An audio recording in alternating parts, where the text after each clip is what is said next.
দলের মধ্যে প্রতিষ্ঠিত চোর এবং দুর্নীতিগ্রস্তদের গুরুত্বপূর্ণ পদে বসিয়ে রাখা হয়েছে। সরাসরি এই অভিযোগ করলেন ভারতীয় জনতা পার্টির কেন্দ্রীয় সম্পাদক অনুপম হাজরা। এর আগেও দলকে একাধিকবার অস্বস্তিতে ফেলেছেন তিনি। ফের একবার সোশ্যাল মিডিয়ায় পোস্ট করলেন এই ধরনেরই বক্তব্য। এবং অনুপম হাজরার বক্তব্য, যদি এরকমভাবে প্রতিষ্ঠিত চোর এবং দুর্নীতিগ্রস্ত মানুষজনকে দলেরই গুরুত্বপূর্ণ পদে বসিয়ে রাখা হয়, তাহলে তৃণমূল কংগ্রেসকে চোর বলার জায়গায় আদৌ কি থাকবে বিজেপি? এই প্রশ্ন তুলে দিয়েছেন। একই সঙ্গে তিনি জানিয়েছেন যে পার্টির মধ্যে বলার সুযোগ নেই, কারণ রাজ্য বিজেপির কোনো মিটিংয়ে জাতীয় সম্পাদক অনুপম হাজরাকে আহ্বান জানানো হয় না। বারবার বলা সত্ত্বেও শোনা হয় না বলেই সরাসরি অভিযোগ করেছেন অনুপম হাজরা।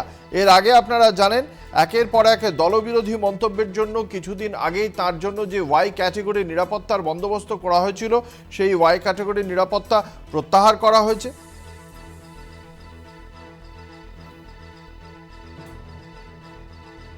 আমাদের সঙ্গে রয়েছেন বীরভূমের বিজেপির জেলা সভাপতি ধ্রুব সাহা। প্রথমেই আপনাকে কলকাতা টিভির পক্ষ থেকে স্বাগত জানাই। কেন্দ্রীয় সম্পাদক অনুপম হাজরার এই বক্তব্যকে কিভাবে দেখছেন?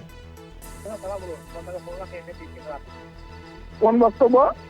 অনুপম হাজরা সোশ্যাল মিডিয়ায় খুব স্পষ্টভাবেই লিখেছেন, নিজের দলের মধ্যে বছরের পর বছর প্রতিষ্ঠিত চোর এবং দুর্নীতিগ্রস্ত মানুষদের গুরুত্বপূর্ণ পদে বসিয়ে রাখলে আর কয়েকদিন পর তৃণমূলকে চোর বলার জায়গায় থাকবো কি আমরা? ওনার কোন দলটা সেটা আগে ঠিক করতে বলুন ওনাকে। কাজল শেখ বলছে যে অনুপম ভালো ছেলে, ওই তৃণমূলে আসতে থাকবে জানাবো, আর কাউকে ভালো ছেলে বলার পেল না।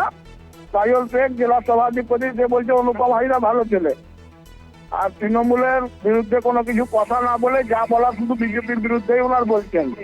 ওনার কোনটা দল আর কোনটা ওনার দল নয় সেটা বুঝতে বলুন ওনাকে। আপনারা কি ভালো লোক কেন্দ্রীয় নেতৃত্বের কাছে অভিযোগ জানাবেন? কেন্দ্রীয় নেতৃত্ব সব দেখছে, ওনার নিরাপত্তাটা কাটলো কেন? শুধুমাত্র নিরাপত্তা, দল থেকে তাহলে আপনারা বহিষ্কার করছেন না কেন? দল থেকে আছেই বাকি, এখনো পর্যন্ত তো পদে রয়েছেন। কি পদে আছেন আর উনি আর কি আছেন উনি নিজে বুঝবেন। যে দলে এত বড় দায়িত্বে থাকবেন যে ভদ্রলোক, তার কি বলা উচিত আর কি বলা উচিত নয়, তার এই ধারণা নাই, ধ্যান নাই।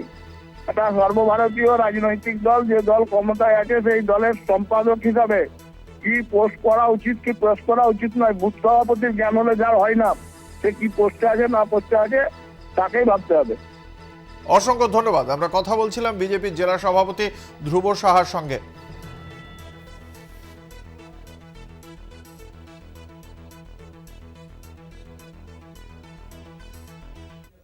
এখন এই পর্যন্তই। দেখতে থাকুন কলকাতা টিভির রাত ৩, ৭ দিন।